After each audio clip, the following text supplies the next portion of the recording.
So welcome everybody. This is going to be recorded, so please be careful what you say on here. If you want to share anything in the chat, please do. This will then be put on the Facebook page so that people can watch the replay of it if they're not going to be here tonight. There will be interruptions maybe along the way where I'll have to let other people in, but that's absolutely fine.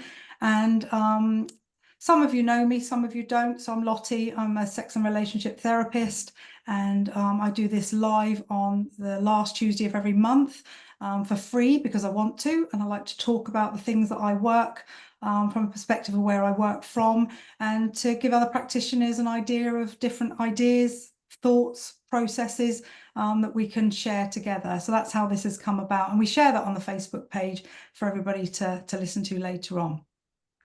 So tonight I'm going to be talking about why are sexless marriages or partnerships on the rise.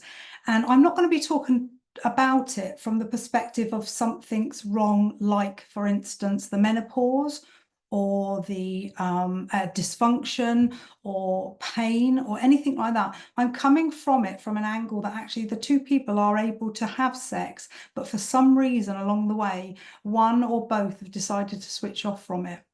So in my therapy room, I see this quite often, that there is a real rupture between where they would like to be, okay, and where they are at the moment. And we will be talking about all the things that stop and block that sex coming back online. So we're not talking about dysfunctions or anything like that. We're talking about two people who can have sex but choose not to.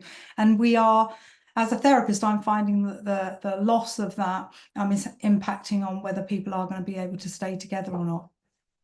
So this will have a marked effect on the couple in any way that you look at it. But the good news is, and I want to tell everybody the good news is, that sexual energy is the highest energy that we have. And it's almost like people say, I've lost it, or it's gone, or it's not there anymore. Actually, we are born sexual. So it actually is still there. It's just not being activated. And I believe that we've got more emotions on top of the libido that's stopping us from accessing that. And I'll go through some of that later on with you. So when we are in a really good space, we actually don't really notice that anything's wrong with the love life. We sometimes don't even put a bit of novelty into it or change it up. But sex is like oxygen, it's like nourishment. And when we aren't having it, the importance of it is undeniable. It causes friction, it causes arguments, it causes the distance between aligning each other like this or like this.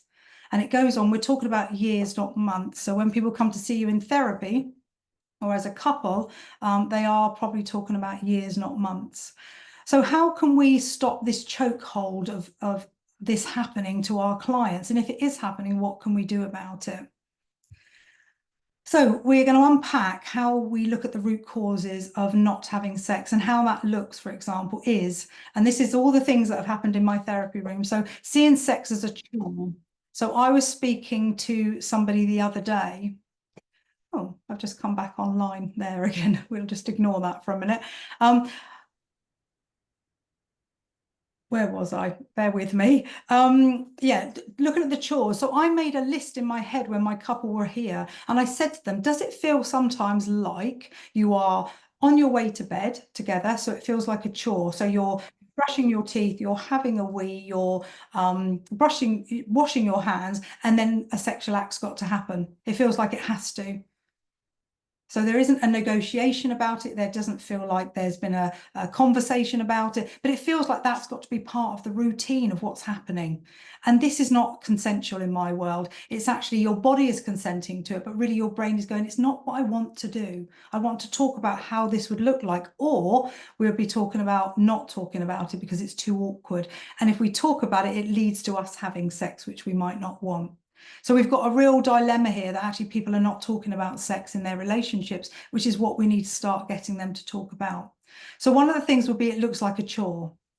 The other thing is we build up resentments with our couples. So they are in a relationship, they swallow down some things that are said, they start building up relationships. And sometimes you will find that actually their resentments are 20 years old, if not more. So we've got to go through some of them, usually the current ones, so we can actually start to eliminate what the resentments are.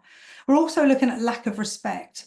So if somebody's asking for something and somebody doesn't want to do it, but they feel that they should be doing it because we're in a relationship, there's not enough conversation going on. And it's not just in the bedroom. The lack of respect will be right the way through the relationship. That might be from the chores to parenting to putting other people first, not prioritizing. So the lack of respect will run through like a stick of rock, the name right the way through. And we need to look out for that. Also, in my therapy room, people can feel quite used by it, or they can feel rejected by it massively. So if we keep saying no when somebody bids for affection, then we will find that actually that person will shut down, and they shut down in such a way that they actually stop doing anything towards the other person. Now, the other person might be the person that's going, I'm okay without it, but they might make a bid for affection sexually, and the other person comes into a state of play of shock. They go, what are you doing? Because the mistrust and the respect isn't there. So it suddenly starts to happen and they don't know whether to trust it or not, even though it's something that they've been asking for ages. And I believe that we need consistency with it, not random acts of it. We need some consistency to build up that trust and respect again. And the other thing for me is the absence of intimacy and communication. For some reason, they seem to walk out the door together. So if you're a therapist and you're talking to your client, you would be saying to them, okay, let's talk about how good is your communication and how good are you getting connected to each other. And you'll find that those two seem to go together and then they walk out of the door at the same time. So we need to check in with our clients and them checking in with themselves as a couple to see actually if the communication is coming online. And if it is, you will find that so will the intimacy. So we need to explore all these challenges, which is what I'm going to do with you tonight, and understand each of the couples on a more the basis of going through mutual respect and being able to do more connection. So for me in my therapy room and for the couples that I see, I want them to realize that I do friendship, intimacy, and sex. Okay, having a bond of friendship in some way, shape, or form gives them the opportunity when sex is very hard to talk about. They can actually find their way back to remember when we were friends. Do you remember when we felt like we could talk to each other? Do you remember in the loved up stage where we shared so much stuff together? So for me, there's a real importance of going, right, okay, let's go back to basics. Let's find out what really you connected with in the beginning and what's changed that, what's hindered that, what's sabotaged that along the way. So I'm going to talk a little bit about all the things I've just mentioned. So let's talk about sex as a chore. Okay, I believe that sex is a fundamental part of a relationship dynamic. So like I've said, friendship, intimacy, and sex. And I believe that that's an agreement. And I know we're not signing it away on a piece of paper, but that's how I see it. And the dynamic is so important for nourishment, for each other to get something from each other. So if you're going to not do anything towards intimacy and sex, you are just roommates. You're just sharing a house together. And there are lots of couples at the moment that believe that's enough. We've got our kids. A lot of the love is going towards the kids instead of the relationship. That's why I always say to them, can we please ring fence the relationship above all others, and the chore part of the sex is coming in because actually it's just easier to get it over with. And I don't know whether that resonates with anybody, but that makes me really sad because I don't want that to be the case. I want the couples to be able to connect with each other on a level that actually goes back to basics, not in the loved up stage, okay, but where we can go, how do we negotiate after the loved up stage? What did that look like? And what can we add to it now? So on average, most relationships go into the limerence stage, okay, where we start from, really obsession about the person, wanting to be connected to them, really feeling like we know each other so well because family of origin is a little bit entrenched in that as well. And we then go into the power struggle. And this is where the couples that I see and the clients that you have will be in that power struggle stage. And that's why they're coming to see you and they're staying in it. And the reason why they're staying in it is because there is no communication and there's no intimacy or sex going on for them. It might be intermittent. Every now and then they might have sex, and that might be the need of the other person who's shut down that wants it, or it might be actually I'm giving it to the other person because the tension's growing. I feel like it's getting untenable because I can't cope with the anger maybe. So sex will take place at some point in some way in some relationships, and then that sort of pacifies it for a little bit. But again, if we haven't got that consistency, there's a resentment. You showed me what it could be like again, and then it's taken away from me. Okay, so with the chores, I think we need to be really mindful that actually sex is not part of that chore list. And I want us to always remember that sex is not a transaction between two people. What it is actually a feeling to go towards, to lean in. And if it loses its spark, we need to be able to find that back again and find that connection with each other. The next one I want to talk about is apathy. With couples, the apathy sets in because there's a loss of emotional connection. And what we want to do is actually find that emotional connection. And from family of origin, there might not have been emotional connection. And what we want to do with couples is make sure that we find out about what interests them, because there'll be a lack of interest within the relationship and a sense of going through the motions. We just are doing the same perfunctory, practical, and it's really interesting for me because the practical side of the house and the tidying and the hoovering and the lunch boxes and the children to school, the practical side really ramps up when there's no sex and intimacy, because sex is our highest power. It takes some of our energy away and together. Okay, so when we're doing that, if we're not doing that, we are spot on with everything else we're doing. If we dismiss sexual energy, we will find that everything else comes back online. And what we want to do is have a combination of it all, because the washing up will still be there. If little Johnny doesn't have his lunchbox, you can always go and buy him a sandwich, or somebody can share their lunchbox. The actual relationship is more important than all the other things that you're trying to involve yourself in. Also, people talk about busy schedules, endless lists to do, the importance of everything apart from the relationship. And what we want to do is make sure that actually couples don't shut down on each other. Some couples are bickering about sex, which is not a great thing to do. They're not talking about it, they're just bickering about it. So there's not a whole conversation with it. So the messages I get from couples is that, why is sex necessary? Why do we have to continue doing it? We have our house, we have our car, we have fantastic careers, we have beautiful children, we've got a fantastic friendship network. Why do we have to keep that connection? And it can be a deal breaker for some relationships. If we don't apply ourselves into the relationship and hear each other really carefully of what is wanted, okay? And I say wanted instead of need, because I want us to want each other, not to actually, I need this. I want us to want each other. I want us both to lean in with each other and say to each other, this is what I would like from this relationship at this time. And what I do is I embellish the sex side of it to add things as we go along. So a novelty something, a toy of something, some tantra stuff, some yoga, sensual processes to go. So you're adding something all the time, which then gets our arousal systems to come back online. What does this look like? What does this feel like? What would we want to do together? So it enhances that. So apathy within the relationship is an emotional signal that there's a loss of connection. And we need to bring that back on board if we possibly can. And like I've said to you, this is not about depression, it's not about anxiety, but there might be some of that within the apathy. But I'm talking about two people who are actually able to do this with each other and continue with this, but somebody or both of them have decided to shut down. And if it's mutual, that's fine. But if one person's going, this is a deal breaker, and I'm still going to stay as I am and say no to it, we've got to find out why they're saying no to it. What sex are they having? So let's look at resentment and the lack of respect, okay? And I will bring this all together because there's things that we need to know about what's going on in the relationship. But we need also a pathway to go, how can we rectify this as well?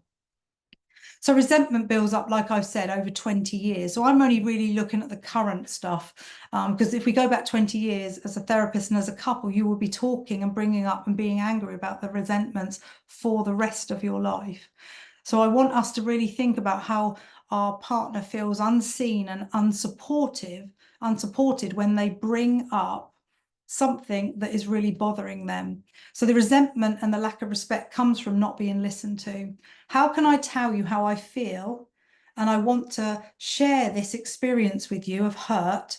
And now I want you to listen to me and then come back with a response that I can hear. Not the response that you want me to hear or the response you think you should give, the response that actually gets us to be connected again. And this can be from unmet needs, and unequal distribution of chores or responsibilities or repeated disappointments. So remember, these are quite every single thing I'm talking to you about. There's an entrenchment to it. There's more to it than just I resent him or her or whoever's in the relationship about this one thing. It's so multifaceted that we've got to actually dig even deeper to find out why couples are not connecting to each other on a more sexual, sensual basis. And then this one is feeling used and rejected. So a lot of the couples that come in are just feeling rejected, but it's not just a sexual rejection. It can also be a rejection of appreciation and a rejection of not being seen. Also, it can be the feeling of being used. It's an interesting concept to me, that is, and I've heard it quite a few times, that when you're in a partnership, neither of you are using each other, okay? But actually, that's what it feels like. So when I get my heterosexual couples coming in, the women will sometimes say, I just feel that's all that he wants. And it's not. It truly isn't. It's just that at the beginning of this workshop with you, I was saying it's like oxygen. When you don't get anything, it feels like you're really overbidding for affection. You're trying to say, here I am. So there might be copper feel a little bit. There might be like, I'm touching this or I'm touching that. And for women, we don't actually like that in the way that it's done. And we can sometimes say, and in my therapy room, I've heard it, a sex pest. I won't have that talk in my therapy room because that's not what's happening here.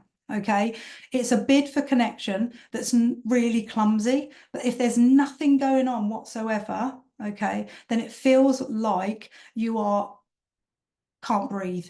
Where am I going with this relationship? And it's the other way around as well. If guys switch off from their partners who are female, there is that insecurity, that lack of about my body or about love or whatever it might be. We have two people feeling like actually they're being used. And like I said before, if the sex comes online every now and then, there's a disconnect even then. So men and women say to me, we are doing it and we're trying to get, but it feels like we're not really there. And we've got to make sure that actually we're doing conscious sex, conscious foreplay, conscious getting it together with each other. Not this sort of like apathy or if I have to, or I'm being used, or it's a chore. The other thing I want to point out with couples as well, and I admire all my couples that come to therapy, is when you see them, we can sometimes feel, and we're all in relation to somebody, we can be parenting our partner. And that's a real turn off when we're talking about sex. So I really believe that sometimes we fall into the pattern of criticism, stonewalling, defensiveness, and contempt. So this is John Gottman stuff, okay?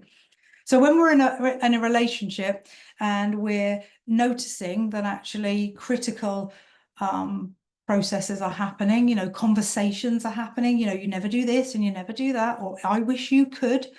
We then start to feel that the sex gets depleted with that as well. We're not parents to each other. We're supposed to be partners to each other. Okay. Then we get the defensiveness. If only you, and I always do. So we find a place of not wanting to be blamed. Okay. So then we can't have a conversation because every time that person says something about it, this person will be defensive, and we can't go towards somebody that's being defensive. They've got to come down slightly, and we've got to find a place to send a message, a language that they would understand. Then we've got stonewalling when we walk away from each other, which is very frustrating, but it also comes from a place of overwhelm, which you will find, couples do find that actually when this conversation goes round and round and round, they get quite overwhelmed with it because they're not getting their needs met. Neither of them are, okay, they're both coming from a place of hurt, but the overwhelm is that they're not getting anywhere. They can have a conversation about it, but nothing ever gets resolved. They don't go back to then holding hands or eye gazing or hugging and re-hugging. They go, fine, we won't have sex then, or that's the end of that then. So they start to get quite aggressive with each other. So we need to find a way with all these behaviors to actually dilute them. They're never going to go away completely because they're part of our character structure from child, but we need to deplete them slightly so that we can actually talk to our couples and the couples can talk to each other. So we don't want overwhelm when we're getting the couples to talk to each other. We need to make sure that they are accountable and responsible, and they are sitting in a place of, right, okay, what do you need from me and what do I need from you? So lack of intimacy and communication. So intimacy is not just about sex, it's about communication. It's about being able to connect with the other person on a level that they completely understand. What are you asking me for and what is available to you? So I'm a great believer in not everything is available to you in this partnership. Okay, if you think it is, then you're going to be in trouble. When we ask for something, it doesn't mean it can be delivered. We've got to say, is that something that you would do? Okay, not is that something you would do for me? Okay, because that feels quite, for me, that feels quite threatening, like it's just for me. Okay, I don't know whether I'm explaining that well enough, but I want it to be quite an open conversation when we're talking about this, because the overwhelm in it starts to trigger us to go, what's expected of me? And that's why in therapy with couples, and we can actually sit in a place of going, right, okay, what does your list look like? Esther Perel, she talks about, doesn't she, the chore list. So I do this. The chore list is this. Get that off the internet. But the kink list or the excitement list is the one that makes us do the chores quicker. If we want to go towards connection and intimacy and eventually sex, we need this list on this side to actually start evolving from when we come to therapy as a couple. What do I need on this side that makes this side worth bothering with? Because if you've only got this side, there will be such disappointment for the couple, because perfunctory stuff, no one says, I'm so glad I did all the housework before I go. We need to be able to do this list. It's there every day. But actually, I'd love people to leave the washing up till the morning if you're going to go to bed and have some play, some fun. Because when you get down in the morning, it will still be there. And somebody will end up doing it. It will be fine. But we're not doing that. The chore list has become more apparent than actually the excitement list. And we've got to write both. How does this work as a couple? And I'm talking about equal amounts of contribution. Okay. Just, you know, the day we live in, most women work as well. Most men go out to work as well. We're looking for, you chose the house, you chose the kids.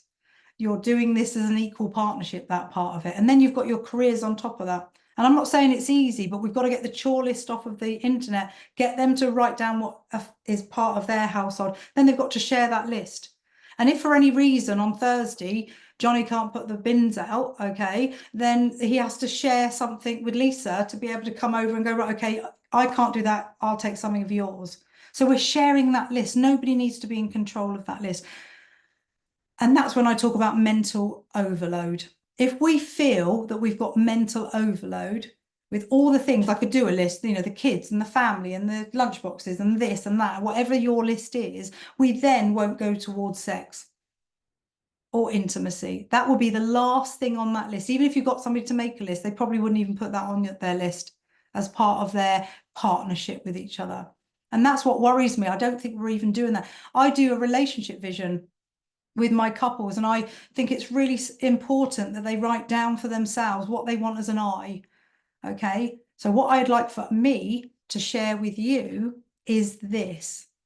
But when we're talking about that, we're not talking about we're talking about the overwhelm of everything is on one person some of the time. And don't forget, there will be moments of, well, it's got to be done by me. I feel like I've got to be in control because otherwise things won't get done. And then we could look at, is there any apathy within the relationship? Is there any resentment within the relationship? Because that part of it for me has got to be equal. And then all of the other things that come into play.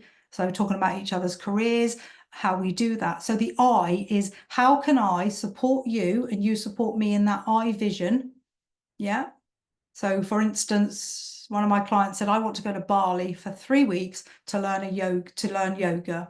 Okay. So the facilitation of that with the chores and the kids and the jobs and everything was that was made possible for her to do that. And from his list, it was actually about golf, to be able to go away on a golf holiday, not for 4 days, but for much longer with his mates to be able to facilitate that. They were facilitating the I list. So when they got up to the circle of the we list, they were actually being able to have a vision together because there wasn't any resentment on the I list at all. They were facilitating that with each other.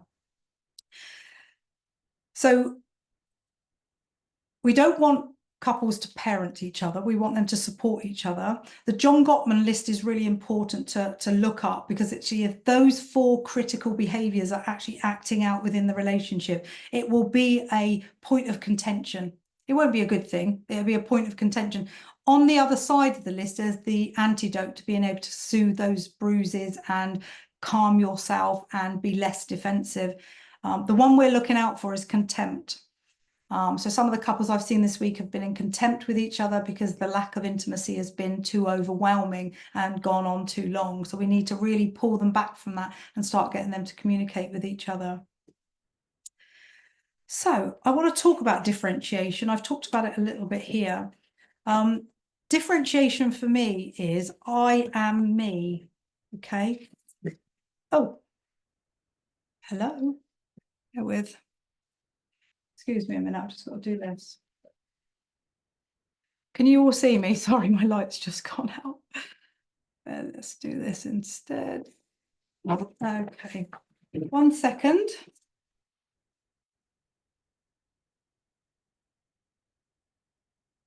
There we go. Sorry about that. Yeah, I want to talk about differentiation very briefly, because it's really important. When we differentiate from our partner, I want us to realize that we are an I, and the understanding of being able to separate ourselves out.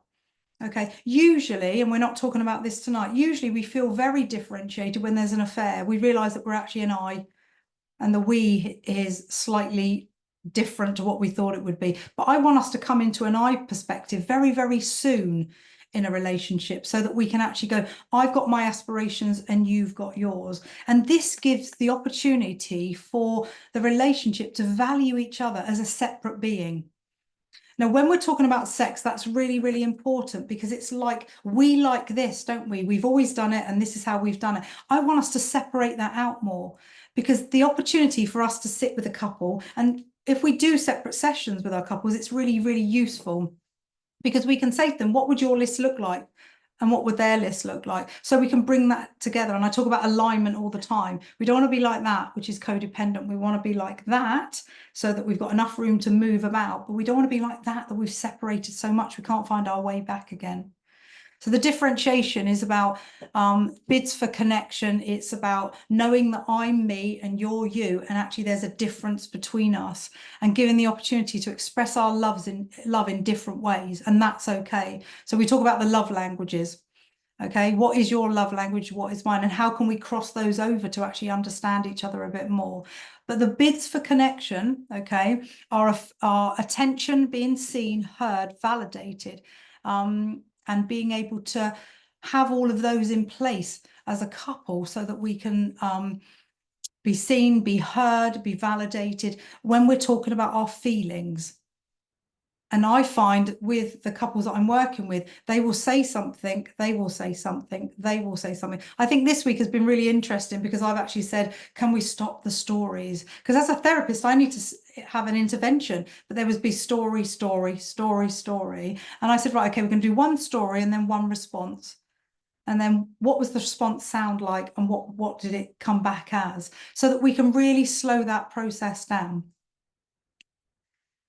So I don't want our couples to see the partner as the enemy. I want us to be able to meet those wants.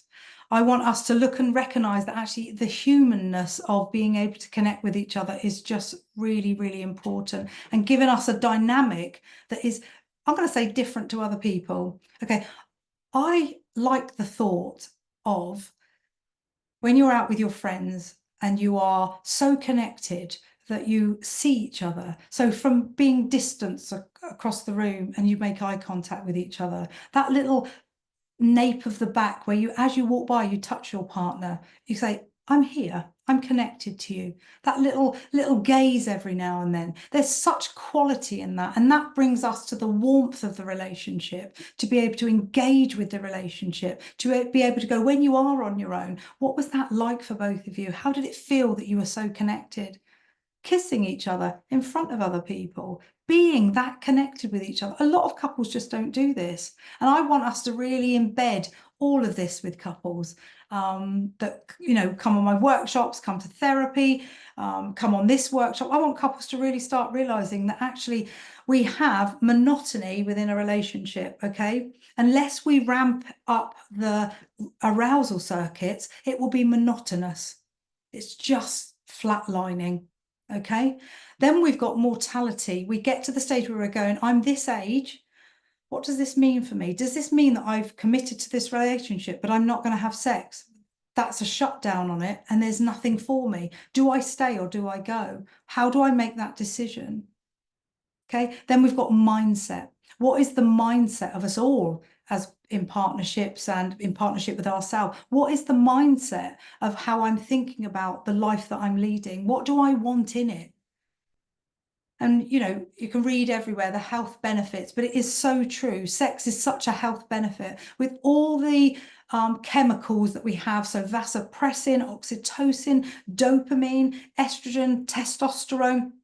All of these chemicals are really good feel factors health-wise, but also when sex is apparent within a relationship, it's really easy to recognize because there's more kindness, there's more awareness, there's more facilitation of the other person's dreams and aspirations. There's actually, go to bed for 2 hours, I'll look after the kids and then we'll swap over. There's more giving. And I want us to go into a relationship to give and not to get, if that makes sense, because I want us to go, let's give first and then have a partnership that wants to give the same, leaning into each other. I'm so passionate about this. I hope you can hear that because it's so, so important to me. So let's look at the conflict of it. So sexless relationships are often less about unmet needs, but also it's unresolved conflicts. So the couples get stuck in that power struggle and the cycle of rupture that goes round and round and round. So even though the partner that's saying no to sex, one of the things I can say sometimes is, aren't you missing out? Is the sex that you had, is it what you want? And they say, yeah, it was good sex. So what is it that's stopping you from going towards? And it will be unresolved conflicts, which I talked about in the very beginning. What resentments are holding you back? Why are you sabotaging the relationship with anger? The anger stays perpetuated so that you don't come near me. And that's any sex.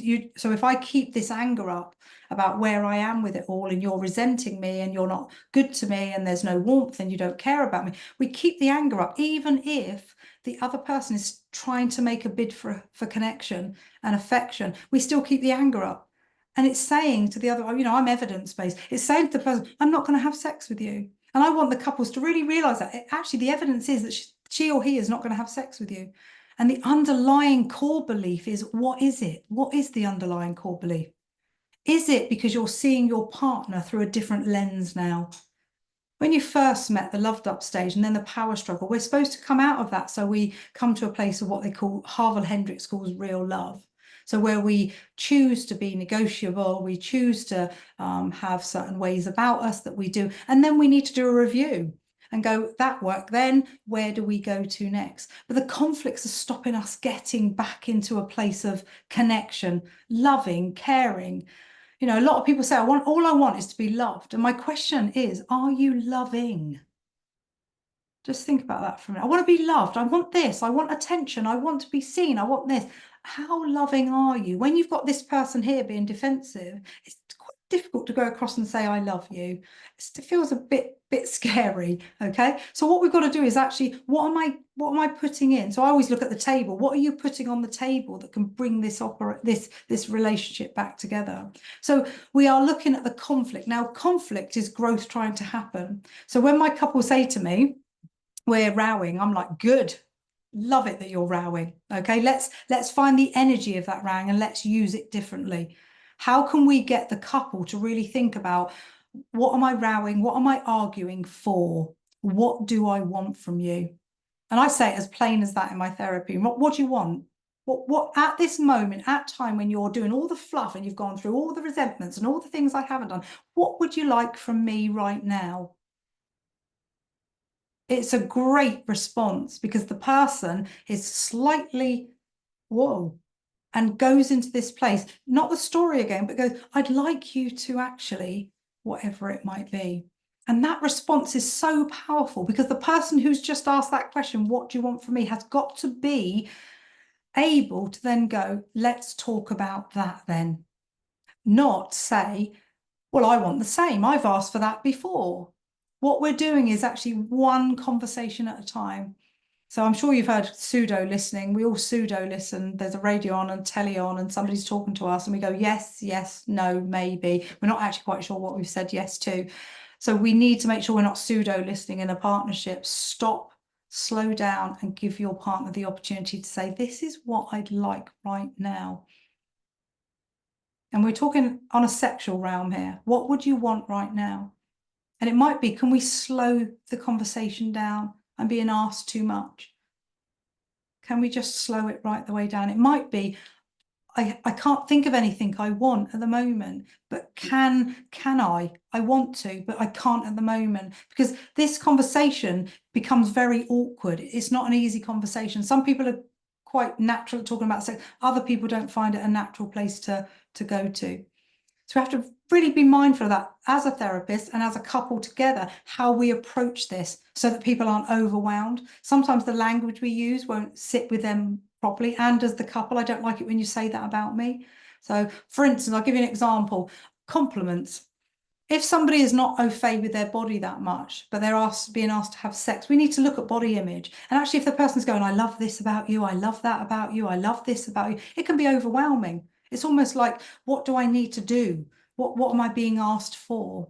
Okay, so we need to make sure that we're having a really clear conversation about how that's going to work. And eventually, both couples switch off. And I'm sure therapists on here, but couples can feel that in the house. It's like a tension that lives with you. I call it the big elephant in the room, and there's a small elephant in the room as well, because there's other stuff going on as well. But the big elephant is the sex stuff that's not being talked about. And you might have grown-up children living with you that feel that tension as well, or mother that's moved in, or whatever it might be. That tension is right the way through the house. So we've got to find a way to start talking about it. John Gottman talks about 6 hours a month to bring the relationship back online. And it's absolutely fact. 1.5 hours a week that you spend with each other. Now, I'm talking about having your name in the diary. So 15 minutes, okay, to be able to say to each other, how are you? Not how's your day, how's work, how are you? And really step into that place with them. You don't have to do anything with it. Well, I feel a bit down today, or I feel a bit lonely. Actually, great day. You're not asking them any question. You go, okay, now my turn. This is my day. Not doing anything with it. You're just holding that space for each other. And if you work out that every 15 minutes or 10 minutes or half an hour, by the end of the month, when they've put this on the fridge, they realize that they've actually got 6 hours a month. And if they haven't, they've got 15 minutes deficit, then don't write, yes, we've done 6 hours. Sit down for 15 minutes and talk about what it was like to miss out the 15 minutes, or what can we talk about in these 15 minutes that we've got together. I get it. Everyone's got a busy life. But in my world, some of the busyness is excuses not to come back online with each other. And I think we have to remember that. And I say that's an excuse, that's an excuse, that's an excuse. Okay. What I want us to do is actually embellish the things that actually aren't an excuse, the busyness. But actually, I think in the world that we live in, we feel like we have to say that we're really busy all the time. I'm very mindful when I say I'm busy. Who does that make me? It makes me somebody that I'm not spending time for myself, and I'm not spending time for my partner. So we need to be mindful of that. So let's go on to some conclusions.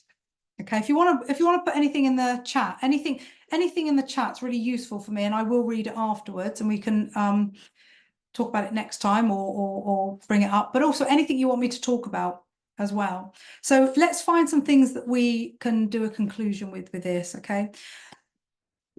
Our nervous system in a relationship, when we're trying to get back on track with sex, comes from a place of what we call negative sentiment override. So anything that comes towards you from your partner can very much feel like it's coming from a negative place.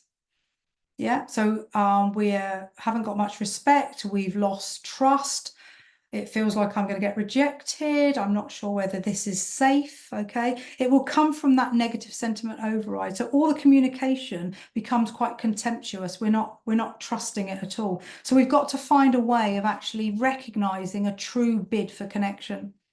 And that comes from actually setting out what that would look like in language, in a setting, in a timely place. So for instance, for half an hour, okay, once a week, I want you 15 minutes each. So everything I give to clients is not hard to do. I want you to make a bid for connection and hear what it sounds like.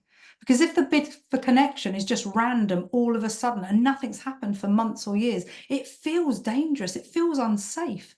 Am I going to get hurt again?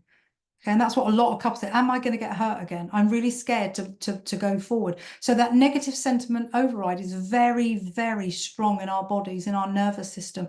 And if we can actually do a bid for connection that is practiced, then the person will hear that in their mindset, in their neural pathway, and they'll be able to go, this, I can see that this is going to be safe. This is where we're going to be able to go.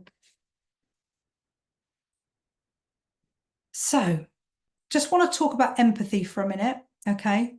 Empathy is I always think it's weird when we say sitting in somebody else's shoes. So I'm a size 7 shoe, okay? So I always think if I sit in somebody else's shoes, there'd be a size 4 or 5. So it seems really weird to me. But for me, empathy is about understanding the other person. It's not really feeling their feelings. It's saying, I understand the concept of what you're saying. You can't feel what they feel. You can have two different incidents that you're in the same place, but if you had to talk to the police or explain to them, they'd be two different stories. So there's never the same. The empathy for me is the understanding of being right next to that person and hearing it really well to go, I understand that negative, that context. I understand that narrative. And now I want to sit with you in the feelings that you have. That's where I come from with empathy. And with the curiosity that we can have with empathy with our clients and with ourselves in partnership, we can actually start to stand in a solid place. So instead of coming away and not checking out what our partner is saying to us, we can actually have an opportunity to stand solid and go, I'm not going to move or go anywhere until I understand what that meant for you. And that's so powerful. Language is so powerful. Give each other an opportunity to go towards and give yourself that stronger partnership that needs to be had. So remember, every relationship has a season, okay? So a sexless period is not supposed to be permanent, but it will occur. And I think sometimes it's like, why aren't we in the loved up stage still? Where did that go? And we never are in the loved up stage again. It doesn't happen again. It happens that time with that one person.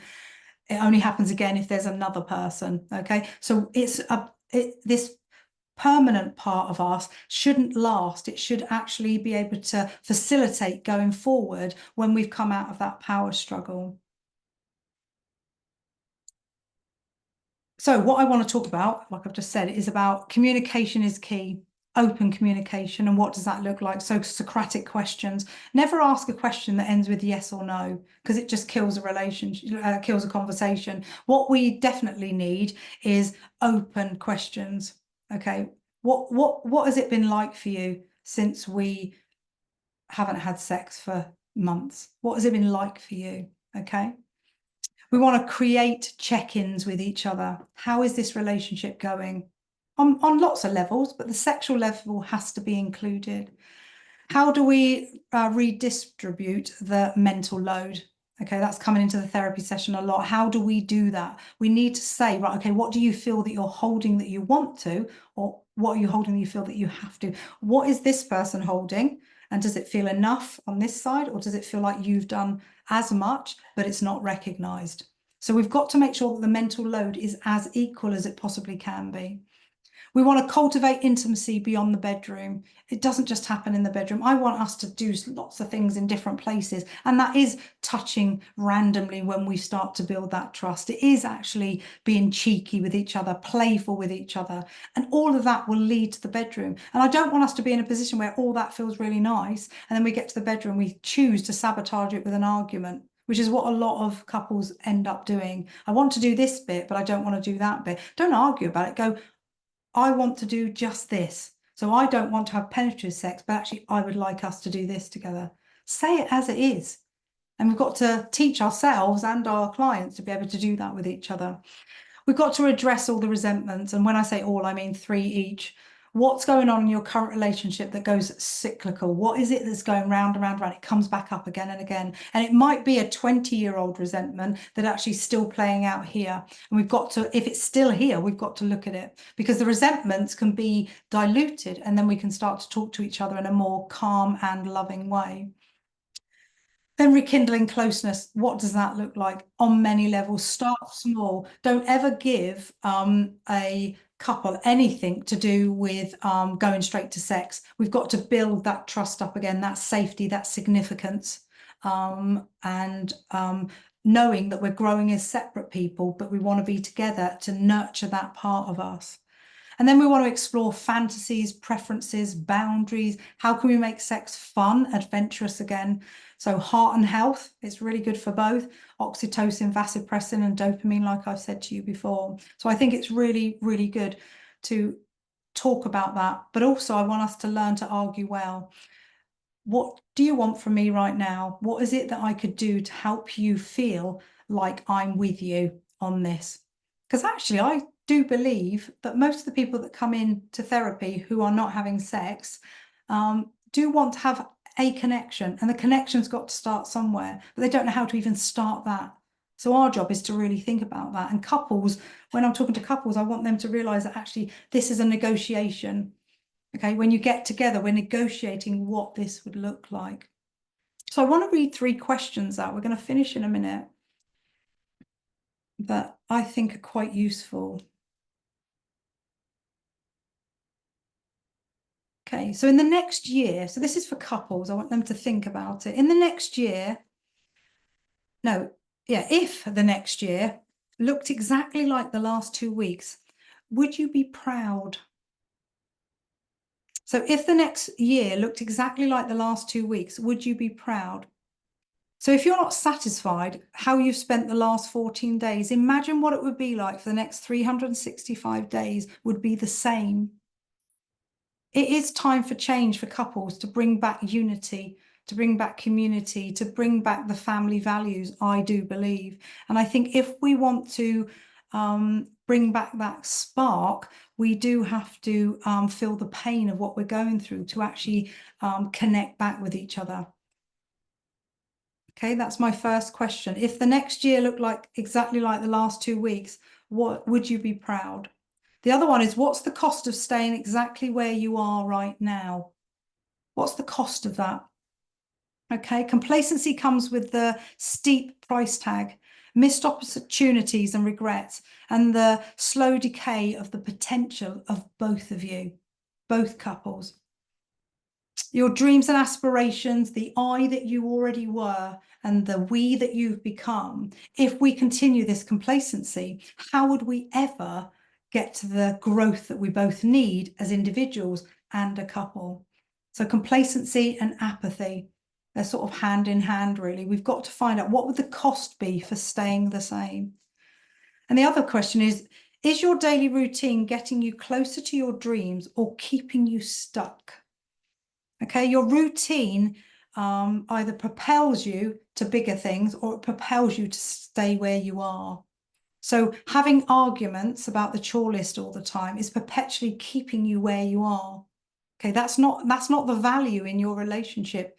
There's a respect part of it, but that is stopping you going, but what is it that we want? Where are we going? What are we doing? What are your aspirations yourself? And how can I share them with you?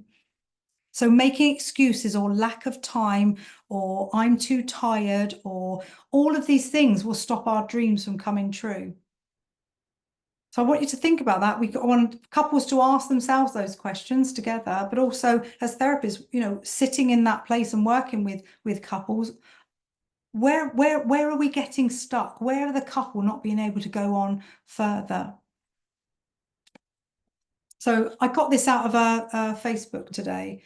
And I don't know if anybody knows Alan Watts. I listen to Alan Watts a lot. He's lovely. He says such wonderful things and his voice is just adorable. It said here, this is from somebody else, by the way. I used to chase security like a dog chasing its tail. I thought of a bigger house, a better job, and a perfect partner would finally make me feel safe. But the truth is, life is messy. Relationships are messy, and even the most meticulous planned life can be thrown into chaos in an instant. It wasn't until I stumbled across Alan Watts, his book, The Wisdom of Insecurity, that I realized how much I was missing out on clinging so tightly to control. Watts' words were like a warm hug, reminding me that life is a journey, not a destination, and that the true freedom lies in embracing the unknown. Start talking to each other. Get known. And I think that is just so poignant to probably end this session with each other, to be able to realize that actually always, always, always communication is the key, and sex and intimacy cannot be excluded from a relationship in any way. It's got to be there. If it's, some people don't want to have sex, that's fine. That's where they are. But if you are in a relationship and that's not been said, then there is a full-on, I'm not going to say expectation, because it's not. For me, it's the contract. It's the agreement we made when we first come together of how we can align each other to that special place that we can go with each other. So thank you, everyone, for tonight. I'm just going to have a look at the chat before we go off. Got that. Please, can you repeat question number 3? Absolutely can. So question number 3 is, bear with, if your daily routine getting you closer to your dreams, or are you keeping stuck? Is your daily routine getting you closer to your dreams or keeping you stuck? Okay, I don't know, I haven't got them with me now, but there's and I'm not a great fan of all these cards, but there's some intimacy cards that are really lovely that I purchased ages ago. They're like £26. And there's just some really lovely questions in there to open up a relationship, because these are the questions that people find really difficult. When you say to them, go home and ask yourself some questions, they go, right, what do you want to ask? And the other person says, I don't know what I want to ask. So we need to find some questions for them to actually get them to really level up and think about how I can open up this dialogue with you. So thank you, everybody. See some familiar faces. It's so good to see you all. I'll see you next time on the free, the last Tuesday of every month. All right, guys, take care.